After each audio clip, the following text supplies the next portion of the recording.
بسم اللہ الرحمن الرحیم۔ السلام علیکم۔ میں پچھلے 3 سال سے دبئی میں کام کر رہا تھا۔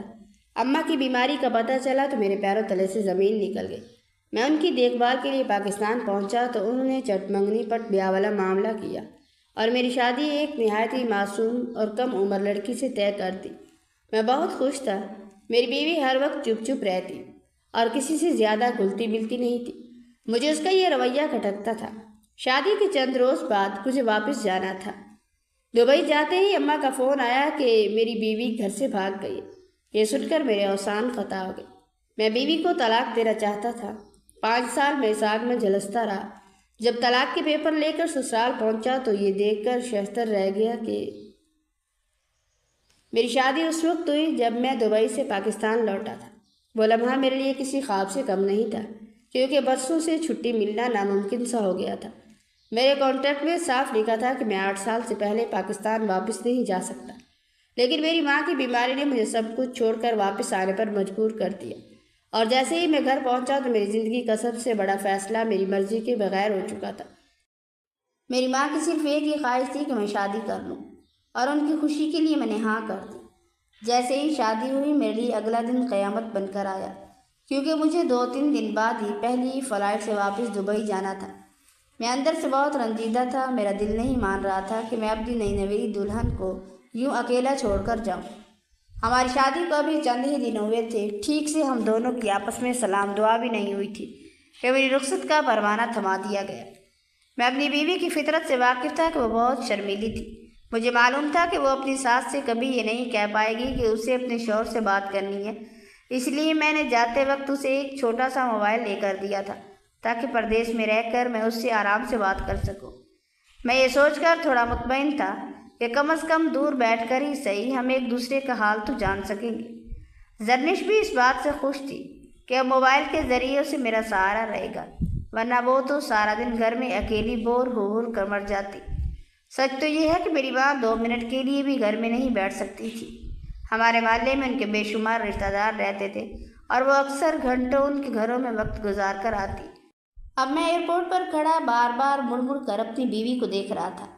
دل میں یہ سوچ کر قصے اٹھتی تھی کہ نہ جانے اب یہ صورت مجھے 5 سال بعد کب دیکھنے کو ملے گی۔ میری ماں تو چاہتی تھی کہ میں شادی کے فوراً بعد ہی فلائٹ لے لوں، لیکن میں نے بہت مشکل سے اماں کو منا کر 1 ہفتہ پاکستان رکنے کی اجازت لی تھی۔ وہ نہیں چاہتی تھی کہ میری نوکری ہاتھ سے نکل جائے۔ انہیں بس اس بات سے فرق پڑتا تھا کہ میں کماتا رہوں۔ کبھی کبھی میرا دل خون کے آنسو روتا کہ یہ کیسی ماں جنہیں اپنے بیٹے کے آرام اور اس کی خوشیوں کی کوئی فکر نہیں، انہیں بس میرے پیسے سے مطلب ہے۔ لیکن میری ہمت نہیں پڑتی تھی کہ میں ان کے سامنے زبان کھول سکوں۔ میں اپنی ماں کا انتہائی فرما بردار بیٹا تھا۔ جو کچھ بھی وہ کہتی میں سر جھکا کر ان کے ہر حکم کی تعمیل کرتا، کیونکہ آج تک میں نے ان کے سامنے اف تک نہیں کی تھی۔ دبئی آتے ہی میں اندر سے مرنے لگا۔ میری اداسی کا کوئی ٹھکانہ نہیں تھا۔ وہ 1 ہفتہ جو میں نے اپنی زرنش کے ساتھ گزارا تھا وہ میری زندگی کا بہترین وقت تھا، اور اب اس سے جدا ہو کر یہاں کا سناٹا مجھے کھانے کو دوڑ رہا تھا۔ میرا تو جی چاہ رہا تھا کہ سب کچھ چھوڑ کر واپس چلا جاؤں، لیکن مجبوریوں نے میرے ہاتھ باندھ رکھے تھے۔ پاکستان میں نوکری ملنا تو جیسے ناممکن ہو گیا، اور اسی غربت کے مارے دبئی آنے پر مجبور ہوا تھا۔ سچ تو یہ ہے کہ یہاں آ کر مجھے اتنی اچھی نوکری مل گئی کہ ہمارے گھر کے حالات بدل گئے۔ ہم کنگال سے خوشحال ہو گئے تھے، اور میں ان حالات کو واپس اس پستی میں نہیں گرانا چاہتا تھا۔ اس لیے میں اس پردیس میں رہ کر ہر دکھ سہنے پر مجبور تھا۔ میں نے دل میں پکا ارادہ کر رکھا تھا کہ بس یہ 8 سال کا وقت کٹ جائے، جیسے ہی میرے پاس کچھ جمع پونجی ہو جائے گی میں یہ نوکری چھوڑ کر پاکستان لوٹ جاؤں گا، اور پھر کبھی اس ملک کا منہ نہیں دیکھوں گا۔ میرا بس ایک ہی خواب تھا کہ پاکستان میں کوئی چھوٹا سا کاروبار کروں تاکہ مجھے اپنی بیوی اور اپنے گھر کا سکون میسر ہو۔ یہاں پردیس کی زندگی نے تو مجھے اندر سے کھوکھرا کر دیا تھا۔ دن رات مشین کی طرح کام کرنا میری مجبوری بن گئی تھی۔ میں دن میں کئی بار زرنش کو فون کرتا، اسے اپنی آواز سناتا، اس کا حال پوچھتا، لیکن جب کبھی وہ میرا فون نہ اٹھا پاتی تو میرا دل جل کر راکھ ہو جاتا۔ مجھے اس پر شدید غصہ آتا اور میں اس سے لڑ پڑتا۔ میں اسے کہتا کہ میں یہاں اتنی دور اس پردیس میں صرف تمہارے اچھے مستقبل کے لیے دن رات پسینہ بہا رہا ہوں، اور تم سے اتنا بھی نہیں ہوتا کہ میری ایک کال اٹھا لو۔ ایک بار تو حد ہی ہوگی۔ میں نے اسے کال کی تو آگے سے اس کا نمبر دوسری لائن پر جا رہا تھا۔ میرا خون کھولنے لگا۔ مجھے اتنا غصہ آیا کہ پہلی بار ہم دونوں کے درمیان اتنی شدید لڑائی ہوئی کہ ہم نے 2 دن تک ایک دوسرے سے کوئی بات نہ کی۔ دھیرے دھیرے ہمارے بیچ میں یہ فاصلہ بڑھنے لگا۔ میری ماں تو چاہتی ہی یہی تھی۔ انہوں نے میری شادی شاید اس لیے کروائی تھی کہ وہ مجھ پر اپنی گرفت مضبوط رکھ سکے۔ ماں نے مجھے زرنش کے خلاف بھڑکانا شروع کر دیا۔ جیسے ہی میری کال آتی، ماں زرنش کو کسی نہ کسی فضول کام پر لگا دیتی اور پھر خود ہی میرے ساتھ موبائل پر لمبی لمبی باتیں کرنے لگتی۔ میں بھی ماں کے سامنے شرم کے مارے یہ نہ کہہ پاتا کہ میری بات میری بیوی سے کروائے، اور زرنش بھی ساس کے سامنے سر جھکا کر چپ ہو جاتی۔ ماں نے جب دیکھا کہ میرے اور زرنش کے درمیان دوری پیدا ہو رہی ہے تو انہوں نے اس فاصلے کو مزید بڑھانے کے لیے جھوٹ اور غلط فہمیاں پھیلانا شروع کر دی۔ وہ مجھے فون پر کہتی کہ تمہاری بیوی سارا دن کسی اور سے موبائل پر لگی رہتی ہے اور تم ہو کہ شکایت کرتے ہو کہ وہ تم سے بات نہیں کرتی۔ مجھے تو لگا تھا کہ تم دونوں کا رابطہ ہے، پر نہ جانے یہ کس سے اتنی لمبی باتیں کرتی ہے۔ ماں کے یہ الفاظ میرے لیے زہر بن گئے اور میرے دل میں شک کا وہ کیڑا پیدا ہونے لگا جس نے آہستہ آہستہ میری زرنش کے لیے میری محبت کو خاک میں ملا دیا۔ ویسے بھی میں زرنش سے ناراض تھا اور کتنے ہی دن گزر چکے تھے کہ ہم نے ڈھنگ سے بات بھی نہیں کی تھی۔ اگر میں خود کال نہ کرتا تو زرنش کو کبھی یہ توفیق نہ ہوتی کہ وہ ایک بار بھی اپنے پردیسی شوہر کا حال پوچھ لیتی۔ اس رویے نے مجھے اندر سے اناپرست بنا دیا تھا۔ مجھے لگتا تھا کہ ہر وقت صرف میں ہی کال کر کے اپنی محبت کا ثبوت کیوں دوں؟ کیا اس عورت کو ذرا بھی احساس نہیں کہ میں یہاں کس حال میں ہوں؟ یہ انا، یہ ضد اور یہ دوری اتنی بڑھ گئی کہ دیکھتے ہی دیکھتے 2 مہینے گزر گئے اور ہمارے درمیان خاموشی کا ایک ایسا پہاڑ کھڑا ہو گیا کہ کوئی بات نہ ہو۔ میں وہاں دبئی میں شک کے زہریلے سمندر میں غرق تھا اور ادھر زرنش کو شاید فرصت ہی نہیں تھی کہ وہ مجھ سے بات کر سکے۔ سارا دن وہ کام میں لگی رہتی اور رات کو تھک کر بستر پر گرتے اسے نیند آ جاتی، جیسے اسے میری یادوں کی بھی ضرورت نہ رہی ہو۔ ہم دونوں نے بات کرنا کیا چھوڑا، ہمارے بیچ غلط فہمیوں نے اتنی جڑیں پکڑ لی کہ دیکھتے ہی دیکھتے کئی سال بیت گئے اور ہم ایک دوسرے سے مکمل اجنبی بن گئے۔ میں نے دل ہی دل میں فیصلہ کر لیا تھا کہ جیسے ہی میں پاکستان واپس جاؤں گا میں فوراً زرنش کو طلاق دے دوں گا۔ مجھے ایسی بیوی نہیں چاہیے تھی جس کی خاطر میں اپنی جوانی دبئی کی گرمی میں جھلساتا رہوں اور وہ پیچھے مجھے دھوکہ دے رہی ہے۔ مجھے لگتا تھا کہ وہ میری پیٹھ پیچھے کسی اور سے باتیں کرتی ہے اور میرے سامنے کام کا بہانہ بنا کر میری کال کاٹ دیتی ہے۔ دوسری طرف زرنش تھی جو نہ جانے کن کاموں میں الجھی رہتی کہ اسے اپنے شوہر کے لیے ایک لمحہ بھی میسر نہ تھا۔ پھر ایک دن میری ماں کے گھر سے باہر جاتے ہی زرنش نے ہمت کر کے الماری سے موبائل نکالا جو میں نے اسے دیا تھا۔ اس نے مجھے کال ملائی ہی تھی کہ میری ماں اچانک واپس آ گئی اور اس کے سر پر پہنچ گئی۔ ماں نے نہ صرف موبائل چپٹ لیا بلکہ اسے بری طرح مارا پیٹا۔ انہوں نے اسے چوری کا الزام دے کر اس کے مائکے والوں کو بھی بلا لیا۔ ماں چیخ چیخ کر سب کے سامنے کہہ رہی تھی کہ میں ایسی بہو کو گھر میں نہیں رکھ سکتی جو پرائے مردوں سے تعلقات رکھے اور اب گھر میں چوری کرنے کی کوشش کر رہی ہے۔ اس نے میرے زیور چوری کیے ہیں۔ شکر ہے کہ میں نے اسے رنگے ہاتھوں پکڑ لیا ورنہ میرا گھر تو لوٹ جاتا۔ ماں تو روتے ہوئے اپنا سر پیٹنے لگی جیسے وہ کتنی مظلوم ہو۔ گھر میں موجود میرے والد جو اپنی بیماری کی وجہ سے چارپائی پر پڑے رہتے تھے وہ بے بسی سے اشاروں میں نفی میں سر ہلا رہے تھے جیسے وہ سب کچھ جانتے ہو، لیکن ان کی آواز کون سنتا۔ سب نے میری ماں کی باتوں پر یقین کر لیا اور بیچاری زرنش کو ہی قصوروار ٹھہرا دیا۔ وہ سر جھکائے آنکھوں میں آنسو لیے سب کے الزام سہتی رہی۔ اسے صرف ایک لمحے کا انتظار تھا۔ اسے امید تھی کہ جب میں اس کا موقف سنوں گا تو شاید میں اس پر یقین کر لوں گا، شاید اسے لگے گا کہ اس کا شوہر آج بھی اس کی سچائی پر بھروسہ کرتا ہے۔ مگر وقت کے پہیوں نے کچھ اور ہی لکھ رکھا تھا۔ 5 سال بعد جب میں پاکستان واپس آیا اور اپنے گھر کی دہلیز پر قدم رکھا تو سامنے اپنے گھر کی خوشحال حالت دیکھ کر میرے دل کو ایک عجیب سا سکون ملا۔ میں یہ سوچ کر مطمئن تھا کہ جو سال میں نے پردیس کی ویرانیوں اور تنہائیوں میں کاٹے اس کا صلہ مجھے مل گیا۔ میرے پاس اپنا گھر تھا، اپنی جمع پونجی تھی اور اب مجھے کسی کے آگے ہاتھ پھیلانے کی ضرورت نہیں تھی۔ میں بہت خوش تھا۔ ایک عجیب سی مسکراہٹ لیے گھر میں داخل ہو رہا تھا، لیکن عین اسی لمحے زرنش کی یاد نے میرے دل پر جیسے کوئی خنجر چلا دیا۔ میں ایک اداس چہرہ لیے گھر کے صحن میں داخل ہوا۔ سامنے میری ماں بیٹھی تھی۔ وہ اس بڑے سے گھر میں اکیلی رہ گئی تھی۔ میں اپنی وہ نوکری، وہ دبئی کی قید ہمیشہ کے لیے ختم کر کے آ گیا تھا اور اتنی رقم ساتھ لایا تھا کہ اب پاکستان میں اپنا ایک چھوٹا سا کاروبار شروع کر کے اپنی ماں کے ساتھ سکون سے رہ سکوں۔ مجھے دیکھ کر ماں کے چہرے پر خوشی کی ایک لہر دوڑ گئی۔ وہ اٹھ کر کھڑی ہو گئی اور مجھے گلے لگا کر زاروں قطار رونے لگی۔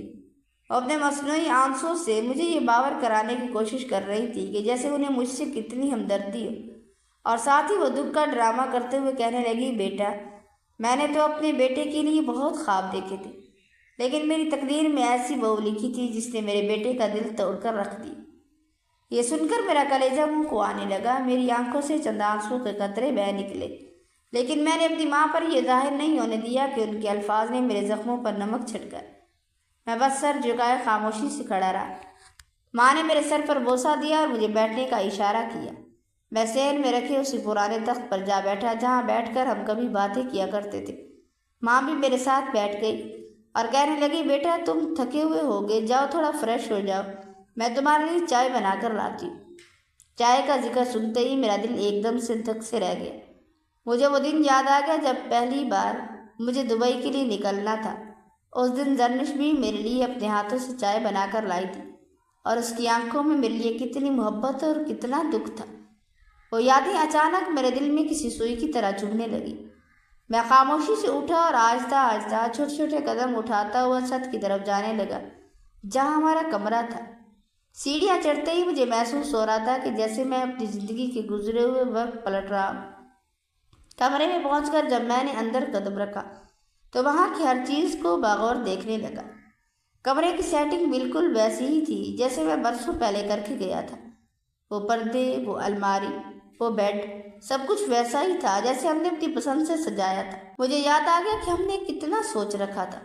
ہم نے تو یہ بھی طے کر لیا تھا کہ جب ہمارے بچے ہوں گے تو ہم ان کا جھولا اس کونے میں رکھیں گے۔ حالانکہ تب بچوں کا کوئی نام و نشان تک نہ تھا، لیکن ہم نے اپنی چھوٹی سی دنیا کے لیے کتنے خوبصورت منصوبے بنا رکھے تھے جو آج صرف خواب کی ڈھیر لگ رہے تھے۔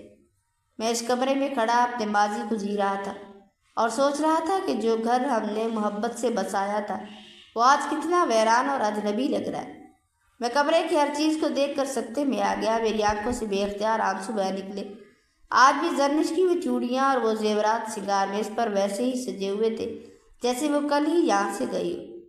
میرے دل کی دھڑکنیں اس ماحول کی خاموشی میں میرے ہی کانوں میں گونجنے لگی، اور مجھے یوں محسوس ہوا کہ جیسے میرا سانس رک رہا ہے اور میرا دل سینے میں ہی بند ہو جائے گا۔ میں اتنی اذیت برداشت نہ کر سکا کہ اس کمرے میں مزید ایک لمحہ بھی ٹھہر پاتا۔ میں لڑکھڑاتے قدموں سے کمرے سے باہر نکل کر صحن میں آ گیا جہاں میری ماں تخت پر بیٹھی میرے انتظار میں چائے لیے بیٹھی تھی۔ میں ان کے پاس جا کر بیٹھ گیا تو وہ میری طرف دیکھ کر نرمی سے کہنے لگی کہ بیٹا، پرسوں جمعہ ہے اور میں سوچ رہی ہوں کہ جمعے کے بعد تمہارے لیے کوئی دوسری لڑکی دیکھ لوں۔ تم کب تک اس لڑکی کے غم میں خود کو ختم کرتے رہو گے جو تمہارے ساتھ مخلص ہی نہیں تھی اور جس نے تمہیں پردیس میں رہ کر دھوکہ دیا؟ ماں کی ان باتوں نے میرے زخموں کو دوبارہ ہرا کر دیا اور مجھے مجبوری میں ان کی بات پر یقین کرنا ہی پڑا کہ میری زرنش ایک اچھی عورت نہیں تھی۔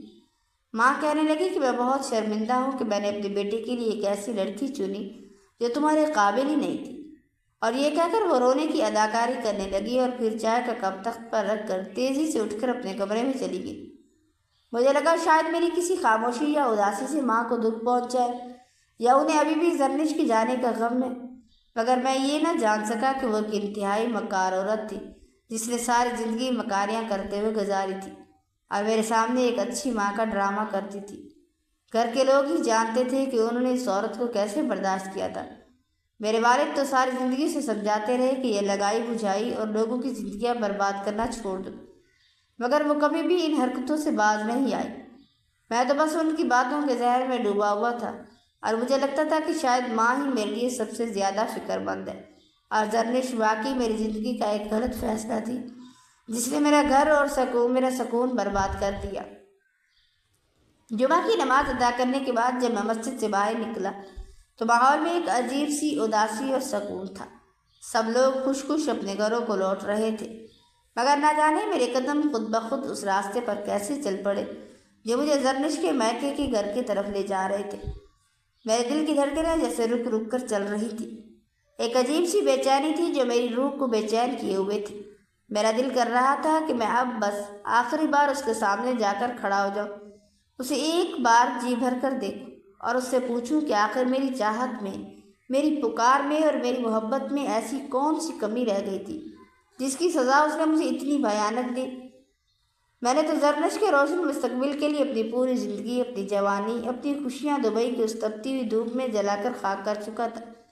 میں نے تو اپنی ہنستی مسکراتی زندگی اس لیے قربان کر دی کہ وہ ایک ملکہ کی طرح زندگی جی سکے، مگر اس نے مجھے ایسا دھوکہ دیا۔ اب مجھے سمجھ ہی نہیں آ رہا تھا کہ میں طلاق کے کاغذات اسے بھجوا دوں یا خود اس کے سامنے کھڑا ہو کر اس سے پوچھ گچھ کروں کہ آخر کیوں۔ زرنش کے اس گھر کے سامنے کھڑے ہو کر مجھے بہت عجیب سا محسوس ہو رہا تھا۔ میرا وجود کانپ رہا تھا اور زمین میرے پیروں تلے سے نکلتی محسوس ہو رہی تھی۔ مجھے وہ دن ایک ایک پل کی طرح یاد آ رہا تھا جب میں زرنش کو بیاہ کر اپنے گھر لے آیا تھا۔ وہ کتنا خوبصورت دن تھا۔ تبھی میں ایسے ہی ان کے دروازے پر کھڑا تھا اور اس کی بھابھیوں نے کتنے ہنستے مسکراتے ہوئے، کتنے مان سے تمام رسمیں ادا کی تھی۔ میں وہاں ایک 6 فٹ کا لمبا چوڑا جوان کھڑا تھا، مگر آج میرا قد جیسے چھوٹا ہو گیا تھا۔ میری آنکھوں سے بہتے ہوئے آنسو میری کمزوری نہیں بلکہ میرے ٹوٹے ہوئے دل کی چیخیں تھیں۔ میں خود کو بہت بے بس اور بہت لاچار محسوس کر رہا تھا۔ مجھے اپنی یہ حالت بالکل بھی اچھی نہیں لگ رہی تھی۔ مجھے اچھی طرح یاد ہے کہ زرنش اکثر مجھ سے کتنی پیاری مسکراہٹ کے ساتھ کہا کرتی تھی کہ مردوں کی آنکھوں میں آنسو بالکل اچھے نہیں لگتے۔ اس کی وہ پیاری سی بات یاد آتے ہی میں نے جلدی سے اپنے آنسو صاف کیے۔ دل میں بس ایک ہی خواہش تھی کہ کاش ایک بار زرنش اپنے منہ سے یہ کہہ دے کہ کیا وہ کسی اور کو پسند کرتی ہے، کیا وہ واقعی مجھ سے طلاق چاہتی ہے۔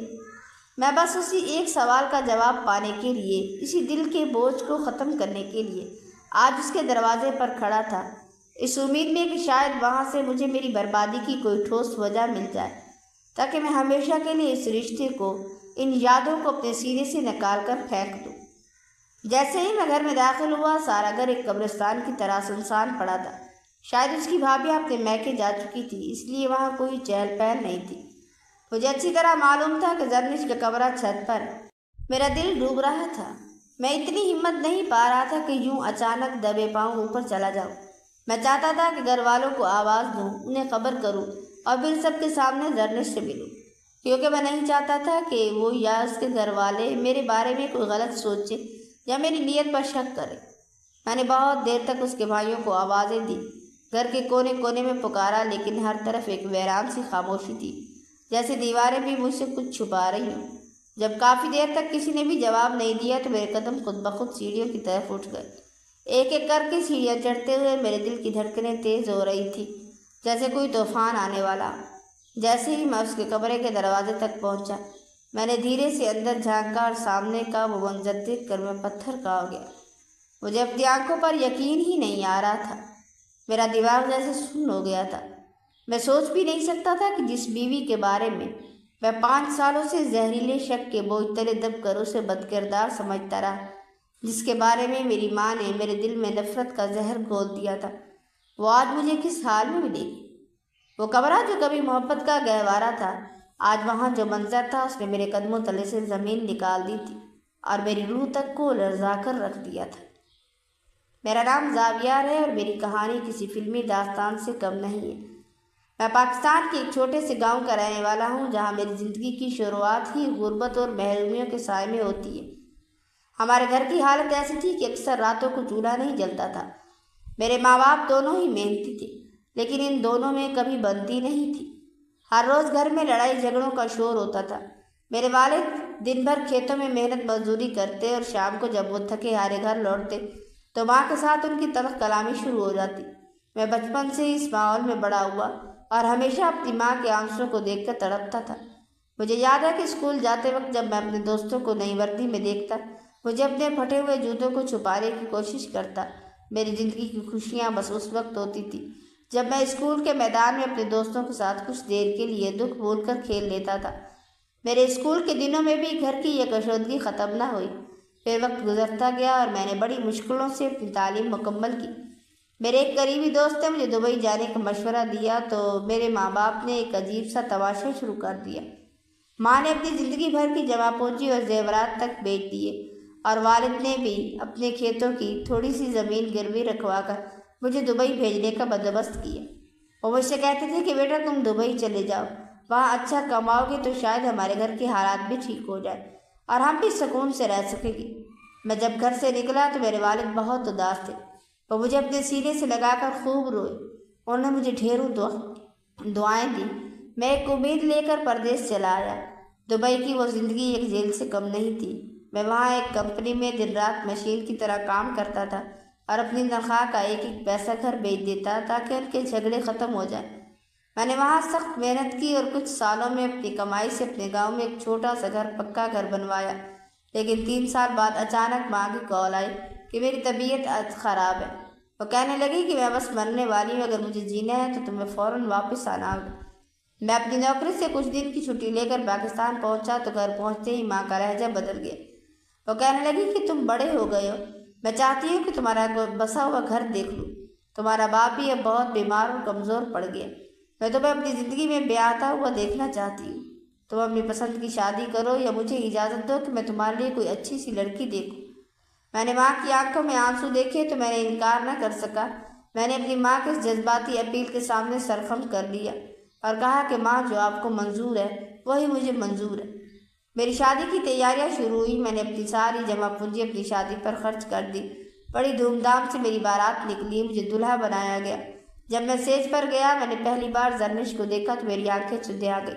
وہ اتنی حسین، اتنی خوبصورت اور اتنی پیاری تھی کہ میں نے اللہ کا شکر ادا کیا۔ وہ 7 دن جو اپنے ساتھ گزارے وہ میری زندگی کے سب سے حسین اور انمول دن تھے۔ ایسا لگتا تھا جیسے دنیا کی ساری خوشیاں مجھے مل گئیں۔ ہم نے ایک دوسرے کے ساتھ کتنے خواب دیکھے تھے۔ ہم نے سوچا تھا کہ میں دبئی سے واپس آؤں گا، ہم اپنا ایک چھوٹا سا گھر بنائیں گے، ہم اپنے بچوں کے بارے میں باتیں کرتے۔ زرنش اتنی شفیق اور اتنی محبت کرنے والی تھی کہ میں اس کی محبت پہ مکمل طور پر گرفتار ہو چکا تھا۔ لیکن میری ماں کی نظریں تو شاید ہماری اس خوشی پر لگی ہوئی تھی۔ جیسے ہی شادی کے 7 دن گزرے، میری ماں کا رویہ مکمل طور پر بدل گیا۔ وہ کہنے لگی، بیٹا اب واپس چلے جاؤ ورنہ تمہاری نوکری چھوٹ جائے گی۔ تمہارا کانٹریکٹ سائن ہوا ہے، اگر تم نہ گئے تو کمپنی والے تمہیں جرمانہ کریں گے۔ میں نے بہت کہا، ماں مجھے 1 ہفتے کی اور چھٹی چاہیے، میں اپنی نئی نویلی دلہن کو چھوڑ کر نہیں جانا چاہتا۔ میں نے کہا، ماں میرا دل اسے روتا ہوا چھوڑ کر جانے کو نہیں مانتا۔ لیکن ماں اپنی ضد پر اڑی رہی۔ وہ کہنے لگی، اگر تم نہ گئے تو ہم کنگال ہو جائیں گے، ہمارا گھر چھین جائے گا، تمہارے باپ کی دوائیاں کہاں سے آئیں گی؟ میں بری طرح مجبور ہو گیا۔ میں نے زرنش کو روتا ہوا چھوڑا، وہ میرے گلے لگ کر زار و قطار رو رہی تھی۔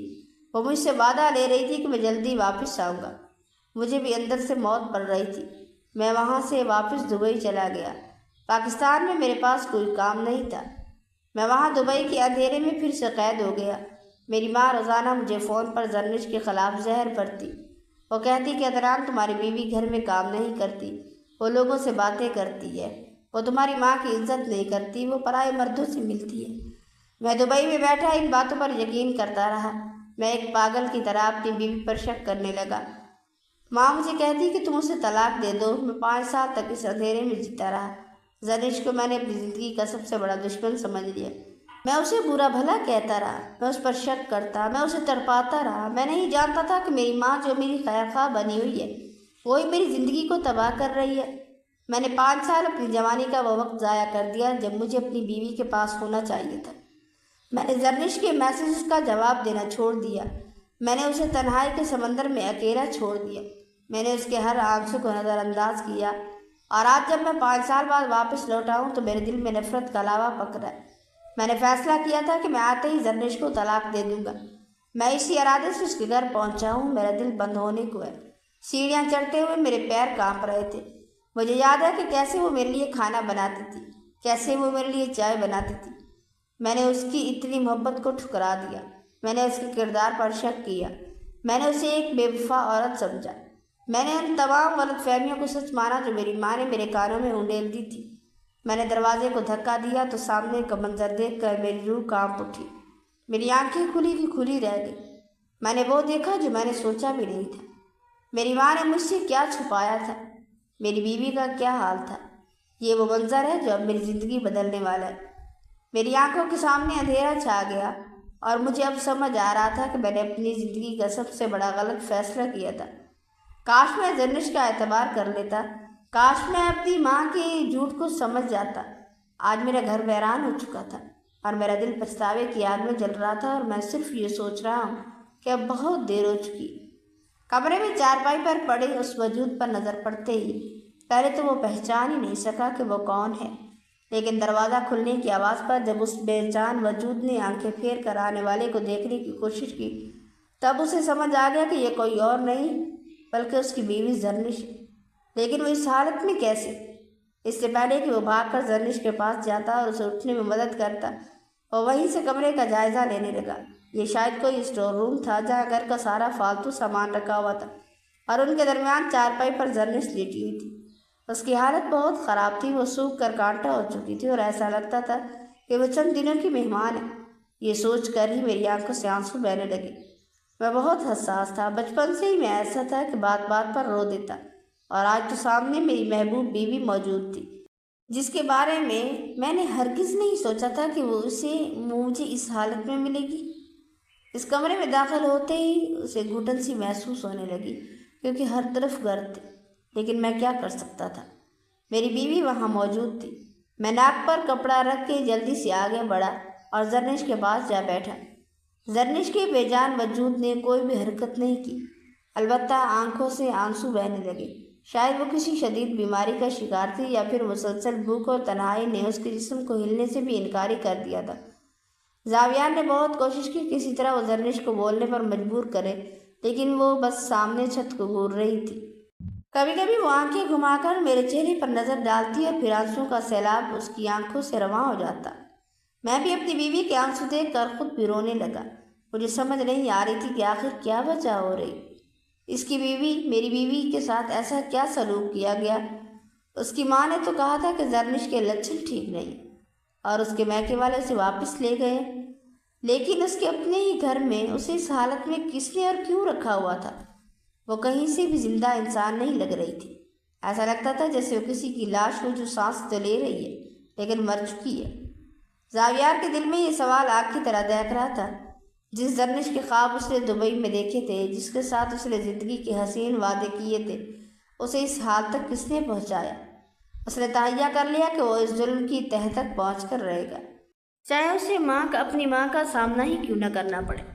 اس کا پچھتاوا غصے میں بدل رہا تھا اور اسے احساس ہو رہا تھا کہ ماں کی کہی ہوئی ہر بات ایک خوفناک جھوٹ تھی جس نے اس کی ہنستی بستی زندگی کو اس تاریک کمرے کی نظر کر دیا۔ زاویار نے جلدی سے زرنش کے بڑے بھائی کو فون ملایا تو دوسری طرف سے کوئی جواب نہ ملا۔ اس نے گھبراہٹ کے عالم میں زرنش کے باقی تمام بھائیوں کو بھی کالز کی تاکہ معلوم کر سکے کہ آخر زرنش کی یہ حالت کیسے ہوئی۔ کوئی بھی کال اٹینڈ نہیں کر رہا تھا۔ زاویار کا دل زور زور سے دھڑک رہا تھا، اس کا سارا جسم غصے اور دکھ سے کانپ رہا تھا۔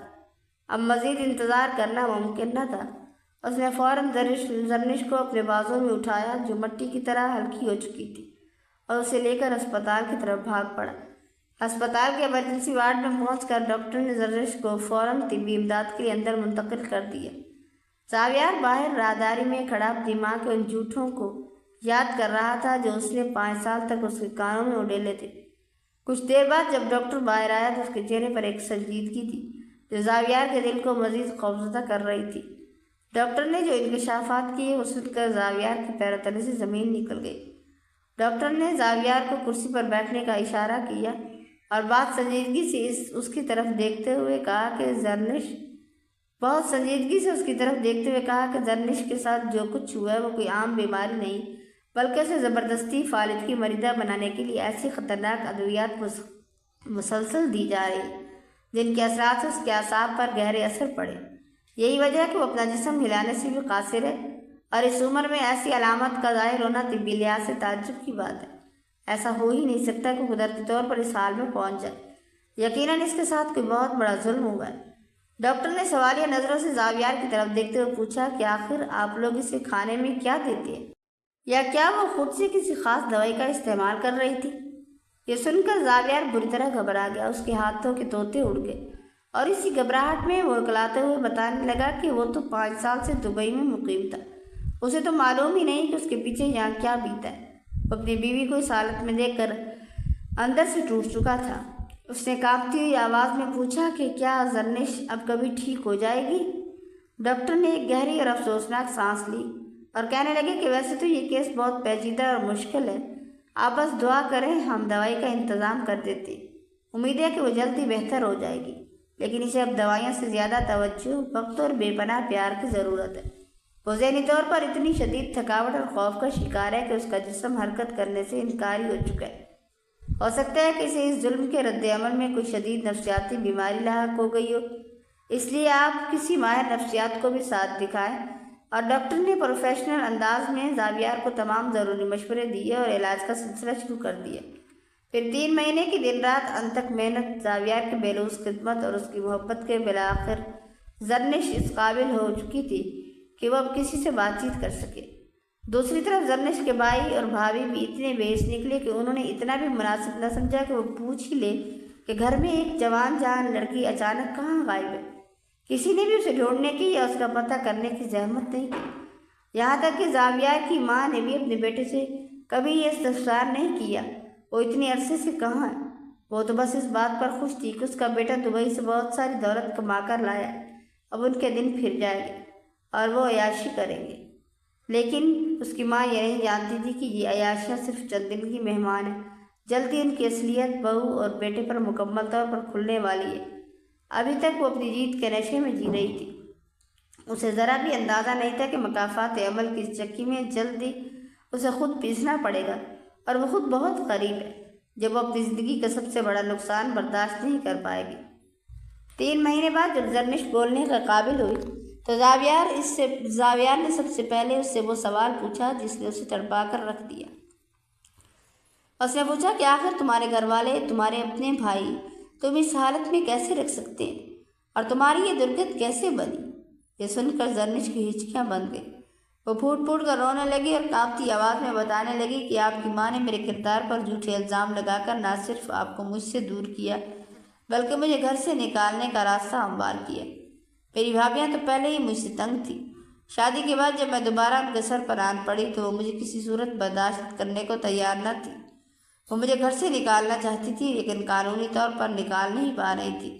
پھر ایک دن جب انہوں نے مجھے گھر سے نکالنے کی بھی کوشش کی تو میں نے ہمت کر کے انہیں کہہ دیا کہ یہ گھر میرے نام ہے، آپ لوگوں کو یہاں سے نکال سکتی ہوں میں، آپ لوگ مجھے باہر بے گھر نہیں کر سکتے۔ یہ سننا تھا کہ ان کا غصہ 7ویں آسمان پر پہنچ گیا۔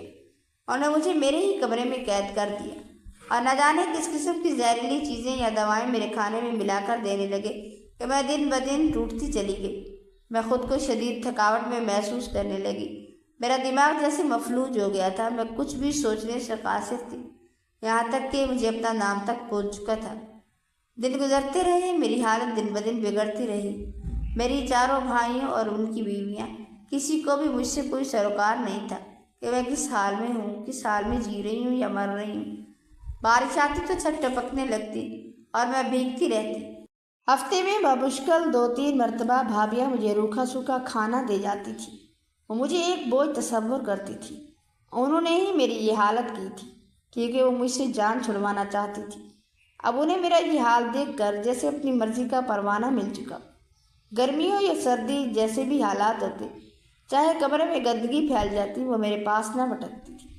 ہفتے میں ایک بار وہ کسی کام کاج کے والی کو بھیجتی جو میرا کمرہ صاف کر دیتی اور میں اکیلے کمرے میں بیٹھ کر روتی رہتی، خدا سے دعائیں کرتی کہ یا تو وہ مجھے اپنی طرف بلا لے یا پھر اس آپ کو میرے پاس بھیج دے تاکہ میری بے گناہی ثابت ہو سکے۔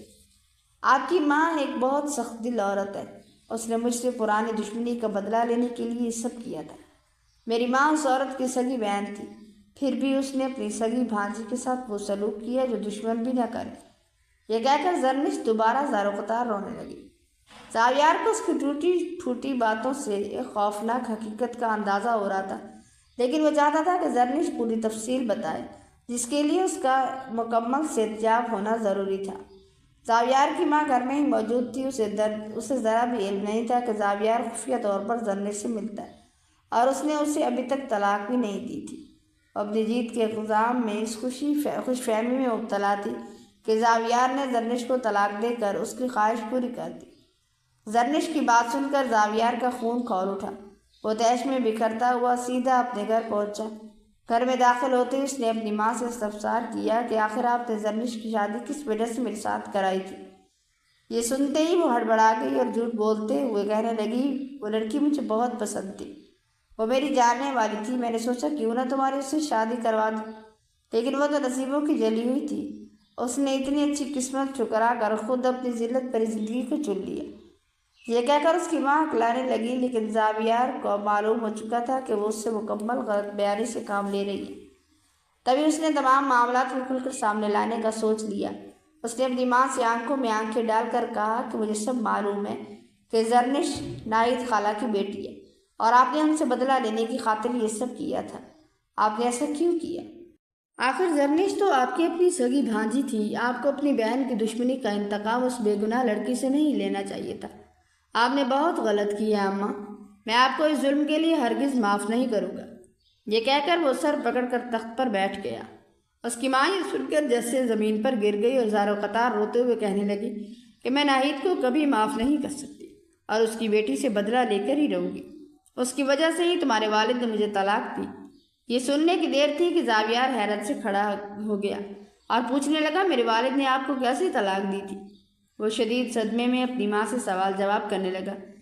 اس کی ماں اپنے دوپٹے سے آنسو پونجھتے ہوئے کہنے لگی کہ سرفراز نے مجھے تمہاری خالہ نعید کے کہنے پر طلاق دی تھی۔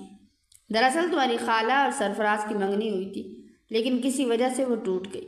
پھر سرفراز اور میری شادی ہو گئی۔ ناہید کو یہ ہرگز منظور نہیں تھا۔ اس نے مجھ پر جھوٹے الزام لگا کر سرفراز کو پہلے مجھ سے بدزن کیا اور پھر میری طلاق کروا دی۔ اس نے سرفراز سے غلط بیانی کی اور مجھ پر ایسے ایسے گھٹیا الزام لگائے جن کے بارے میں سوچ بھی نہیں سکتی تھی۔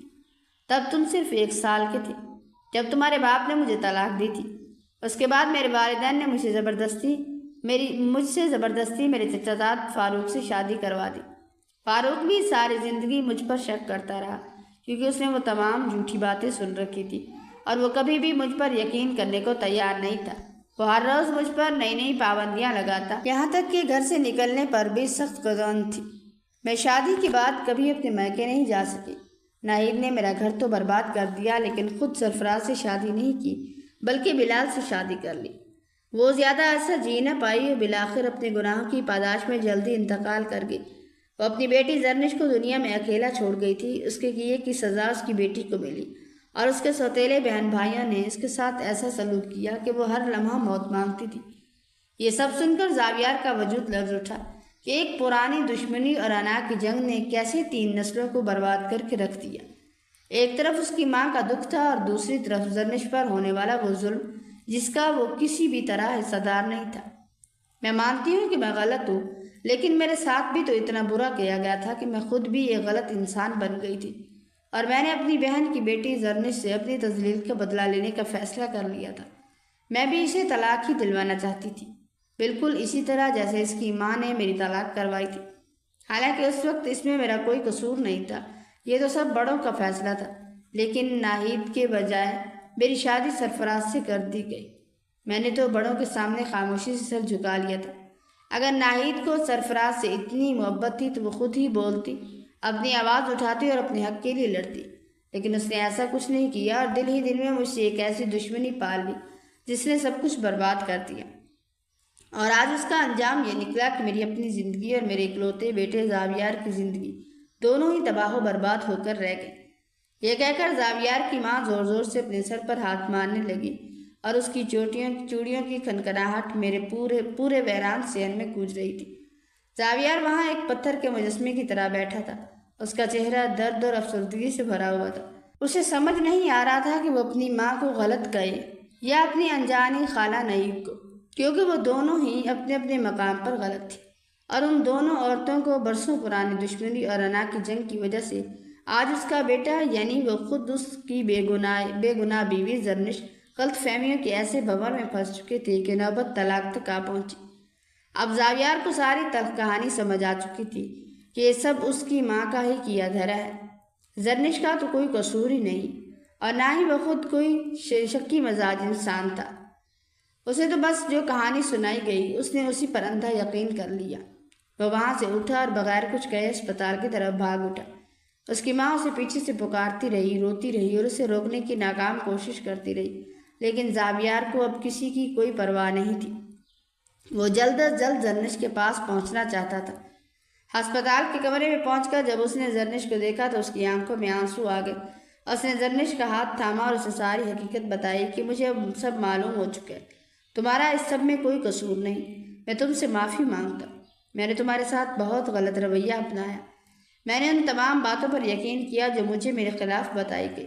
یہ سن کر زرنش نے آہستہ سے اس کے جوڑے ہوئے ہاتھوں کو کھولا اور دھیمی کانپتی ہوئی آواز میں کہنے لگی کہ آپ نے 3 مہینے تک میرا جو خیال رکھا ہے اور جس طرح ہسپتال میں میری خدمت کی، اس میں آپ کی کوئی غلطی نہیں تھی، یہ سب آپ کی ماں کا ہی کیا دھرا ہے، یہ میری اپنی ماں کے کیے کی سزا ہے جو مجھے اس دنیا میں مل رہی ہے، میں نے اسے محض ایک آزمائش سمجھ کر خاموشی سے گزار لیا، میں نے اب آپ کی ماں کو بھی معاف کر دیا اور اپنی ماں کو بھی، میں اب اور مزید نفرت نہیں چاہتی، میں تو صرف ایک سکون بھری زندگی گزارنا چاہتی ہوں جس میں کوئی سازش نہ ہو اور نہ ہی ایسے لوگ ہوں جو منہ پر کچھ اور پیٹھ پیچھے کچھ اور، جیسا کہ آپ کی ماں تھی، وہ میرے سامنے تو ہمدردی کا ڈھونگ رچاتی تھی اور میری پیٹھ پیچھے آپ کو میرے خلاف بھڑکایا کرتی تھی، یہاں تک کہ ہم دونوں ایک دوسرے سے متفر ہو گئے اور طلاق لینے کا سوچنے لگے، اس لیے آپ مجھے معاف کر دیجئے کہ میں نے بھی آپ کے بارے میں کبھی ایسا غلط سوچا۔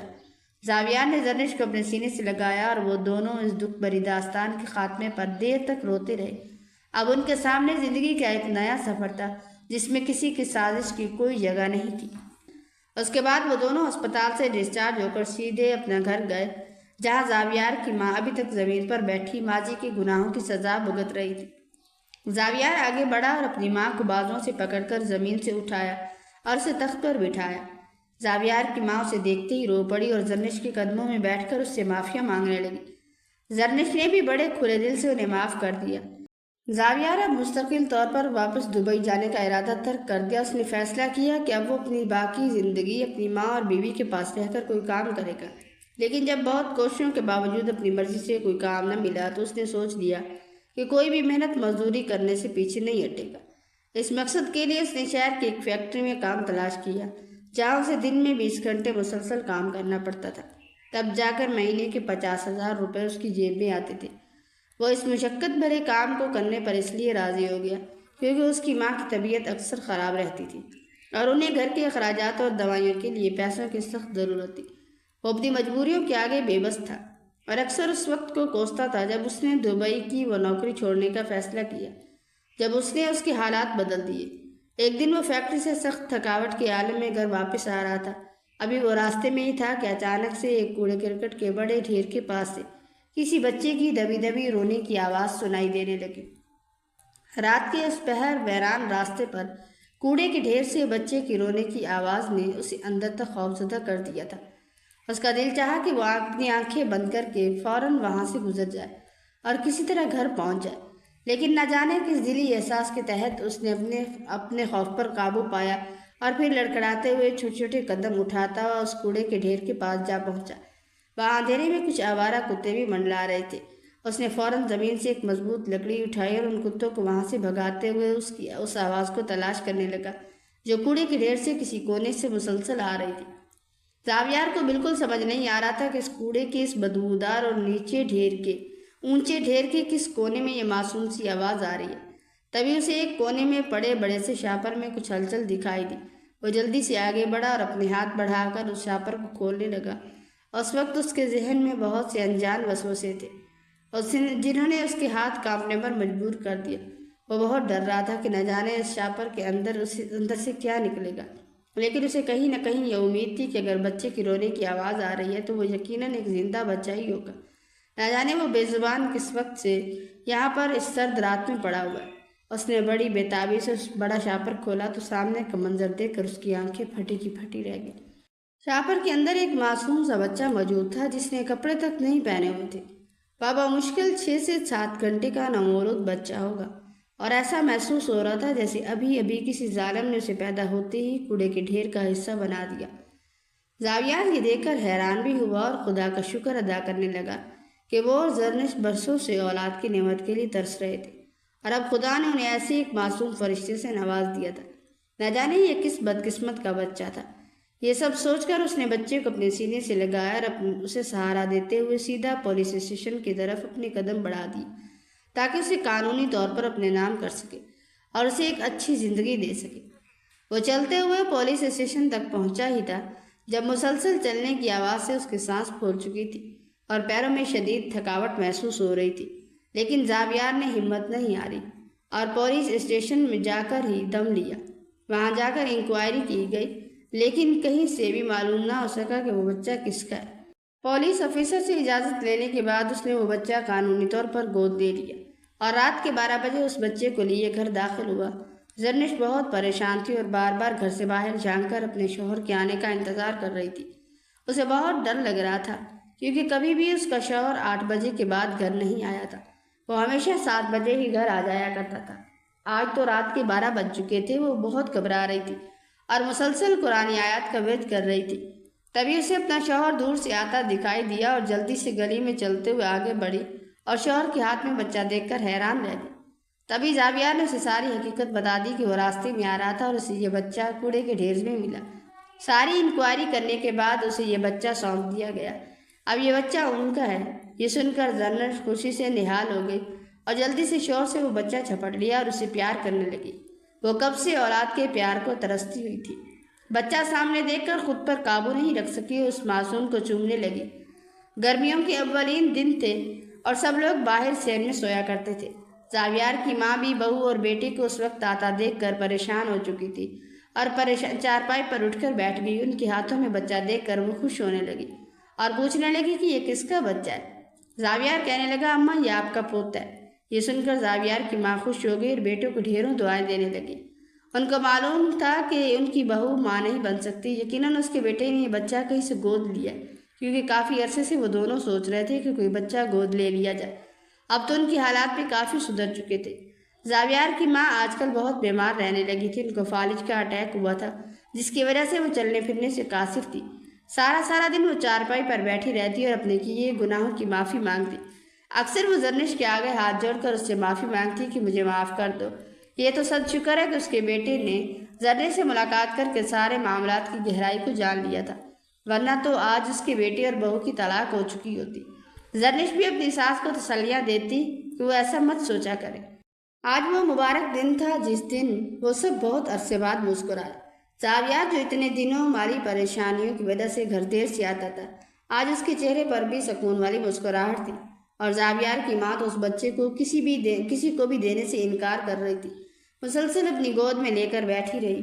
زرنش تو اپنی باری آنے کا انتظار کرتی رہی کہ کس طرح بچہ اس کی گود میں آئے اور وہ پیار کرے۔ زاویار نے کچھ پیسے جمع کر لیے تھے اور وہ اپنا کاروبار شروع کرنا چاہتا تھا۔ اس نے اپنے جگری دوست سے رابطہ کیا اور اس کے ساتھ مل کر کاروبار میں شمولیت اختیار کی۔ ان کا کاروبار دن دگنی رات چگنی ترقی کرنے لگا۔ زاویار اس سب کا ذمہ دار اپنے بیٹے کو ٹھہراتا تھا، جس کے آنے کی وجہ سے ان کے حالات بدل چکے تھے۔ ایک بار پھر سے ان کا شمار کھاتے پیتے گھرانے میں ہونے لگا۔ زاویار نے اپنا آبائی گھر جو مجبوری میں بیچ دیا تھا، اسے بھی پھر سے خرید لیا تھا۔ یہ علی کی خوش قسمتی ہی تھی، جس کی وجہ سے اس کے ماں باپ خوشحال ہو گئے۔ یہاں تک کہ ڈاکٹر نے تو زرنش کو کہہ دیا تھا کہ وہ کبھی بھی ماں نہیں بن سکتی، لیکن علی کے آنے کے 4 سال بعد ہی زرنش ماں بن گئی۔ اسے 2 جڑواں بچے پیدا ہوئے۔ آج تک زرنش اور زاویار نے کبھی بھی بچوں میں فرق نہیں کیا، وہ تینوں کو ہی اپنا بچہ سمجھتے تھے۔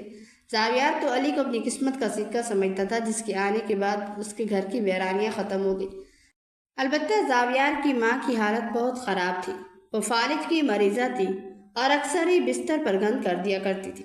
زرنش سارا دن ان کی خدمت کیا کرتی تھی اور کبھی بھی ان کے سامنے اونچی آواز میں بات تک نہیں کرتی تھی، اور نہ ہی کبھی ان کے سامنے منہ بنایا تھا۔ جتنی بھی گندگی زاویار کی ماں پھیلا دیا کرتی تھی، وہ خاموشی سے صاف کرتی اور اکثر اپنی ساس کی دلجوئی کرنے میں بھی کوشش کرتی تاکہ وہ خود کو بوجھ محسوس نہ کرے۔ اتنے نوکر چاکر ہونے کے باوجود بھی زرنش اور زاویار کی ماں کے سارے کام اپنے ہاتھوں سے کیا کرتے تھے، کیونکہ وہ اپنی ساس کو اپنی ماں کی جگہ سمجھا کرتی تھی۔ زاویار کی ماں بہت مشکل حالات سے گزر رہی تھی۔ انہوں نے ساری زندگی جس لگائی بجھائی اور سازشوں میں گزاری تھی، آج اس کا صلہ انہیں اچھے سے مل رہا تھا۔ وہ اس وقت کو یاد کر کے روتی اور دن رات اللہ تعالیٰ سے معافیاں مانگتی کہ خدا اب اسے اس اذیت سے نجات دے کر آسان موت عطا کرے۔ انہی دنوں زاویار کے والد کا بھی اچانک انتقال ہو گیا۔ یہ صدمہ زاویار کی ماں کے لیے بہت بڑا تھا۔ وہ اسے سہ نہ پائیں اور اکثر روتے ہوئے کہتی کہ ساری زندگی میں نے اپنی انا کو اپنے اوپر سوار رکھا اور بس لوگوں سے لڑ کر اپنی زندگی برباد کرتی۔ وہ اپنے شوہر کے جانے کا غم برداشت نہ کر سکی اور اسی صدمے میں ان کی طبیعت مزید بگڑ گئی۔ شوہر کے انتقال کے چند دن بعد ہی وہ بھی اپنے خالق حقیقی سے جا ملی۔ ان کے گزر جانے کے بعد گھر میں ایک اداسی چھا گئی۔ زاویار کو اپنی ماں کے وہ الفاظ اکثر یاد آتے جب وہ روتے ہوئے کہا کرتی تھی کہ کاش میں نے ناہید سے نفرت نہ کی ہوتی تو آج میرا گھر ایسا ویران نہ ہوتا۔ ان کے انتقال کے بعد زاویار اور زرنش نے ان کی تمام غلطیوں کو معاف کر دیا کیونکہ اب وہ اس دنیا میں نہیں تھے۔ وقت کا پہیہ چلتا رہا۔ علی اور اس کے چھوٹے بہن بھائی گھر میں خوشیاں لے آئے تھے۔ زاویار کا کاروبار اب مستحکم ہو چکا تھا۔ انہوں نے طے کر لیا کہ وہ اپنے بچوں کی تربیت ایسی کریں گے کہ ان کے گھر میں کبھی اناج، ضد یا سازش کی کوئی جگہ نہ ہو۔ زرنش نے اپنی ساس کی یاد میں غریبوں کی مدد کا سلسلہ شروع کر دیا، ان کی روح کو سکون مل سکے۔ اب ان کے گھر میں صرف ہنسی کی گونج تھی۔ وہ ویرانی جو کبھی ان کا مقدر تھی اب دور دور تک کہیں نظر نہیں آتی تھی۔ زاویار اور زرنش کی محبت اور ان کے بچوں کی معصومیت نے ان کی زندگی کو مکمل کر دیا تھا۔ انہوں نے ثابت کر دیا کہ اگر انسان اپنی غلطیوں کو تسلیم کر لے اور صبر کا دامن نہ چھوڑے تو خدا اسے پھر سے ایک پرسکون اور خوشحال زندگی عطا کرتا ہے۔ میرے عزیزوں، اس پوری کہانی کا سب سے بڑا سبق یہی ہے کہ جب کوئی انسان، بالخصوص ایک شوہر، اپنی بیوی کو چھوڑ کر پردیس جاتا ہے تو وہ اسے صرف گھر کی ذمہ داری نہیں بلکہ اپنی امانت کے طور پر چھوڑ کر جاتا ہے۔ آج کل کے دور میں جب فاصلے بہت زیادہ ہوتے ہیں تو شوہروں پر یہ فرض عائد ہے کہ وہ اپنی بیویوں کے بارے میں اندھے نہ بن جائے۔ والدین کی خدمت کرنا بلا شبہ اولاد کا اولین فرض ہے اور اس سے کبھی روگردانی نہیں کرنی چاہیے، لیکن بیوی بھی اللہ کا ایک ایسا رشتہ ہے جس کے حقوق کی جواب دہی شوہر کو ہر حال میں دینی ہوگی۔ کئی بار پردیسی شوہر اپنی ماں یا خاندان کی باتوں میں آ کر اتنے فرما بردار بن جاتے ہیں کہ وہ اپنی بیوی کو ایک انسان سمجھنا ہی چھوڑ دیتے ہیں۔ زاویار کا کردار ہمیں سکھاتا ہے کہ اگر رابطے اچانک منقطع ہو جائیں یا گھر سے عجیب و غریب باتیں سننے کو ملیں تو شوہر کو اندھا بن کر یقین نہیں کر لینا چاہیے بلکہ اسے اپنی امانت کی چھان بین کرنی چاہیے۔ اگر وہ اپنی بیوی سے محبت نہیں بھی کرتا تب بھی وہ اس کے نکاح میں اور اس کی عزت و جان کی حفاظت کرنا اس کا اخلاقی اور شرعی فرض ہے۔ اتنے بھی بوجھل اور اندھے نہ بن جائیں کہ کسی کی انا کی تسکین کے لیے اپنی زندگی کا سب سے اہم رشتہ برباد کر دیں۔ کسی کی سنی سنائی باتوں پر اپنے گھر کو آگ لگانا عقل مندی نہیں ہے۔ سچی فرما برداری یہ نہیں کہ آپ اپنی بیوی پر ہونے والے ظلم کو خاموشی سے دیکھتے رہیں، بلکہ سچی فرما برداری یہ ہے کہ آپ اپنے والدین کو بھی غلط کام سے روکیں اور اپنی بیوی کا بھی حق ادا کریں۔ یاد رکھیں، جس طرح ماں کا درجہ اپنی جگہ مسلمہ ہے، اسی طرح بیوی کا بھی اسلام اور معاشرت میں ایک خاص مقام ہے جسے نظر انداز کرنا خود اپنے لیے تباہی کو دعوت دینا ہے۔ یہ کہانی ان تمام شوہروں کے لیے ایک آئینہ ہے جو پردیس میں رہ کر یہ سمجھتی ہیں کہ گھر کے معاملات صرف ماں یا بہنوں کے حوالے کر کے وہ بری ذمہ ہو گئے۔ حقیقت یہ ہے کہ اپنی امانت کی خبرگیری کرنا اور انصاف کا دامن ہاتھ سے نہ چھوڑنا ہی ایک کامیاب ازدواجی زندگی کی بنیاد ہے۔ اے اللہ تعالیٰ، اے سکون دینے والی ذات، ہمارے ان بھائیوں کے دلوں کو بصیرت عطا فرما جو اپنی ازدواجی زندگیوں میں امتحان سے گزر رہے ہیں۔ پروردگار انہیں وہ فراست اور ہمت عطا کر کہ وہ اپنی امانتوں کی حفاظت کر سکے، اپنی بیویوں کے حقوق کو پہچان سکے اور والدین کی خدمت کے ساتھ ساتھ انصاف کے تقاضوں کو بھی پورا کر سکے۔ اے رب کریم، ہمارے گھروں کو شیطانی وسوسوں، بدگمانیوں اور ظلم سے پاک فرما دے، انہیں باہمی محبت، صبر اور ایک دوسرے کا سہارا بننے کی توفیق عطا فرما۔ آمین۔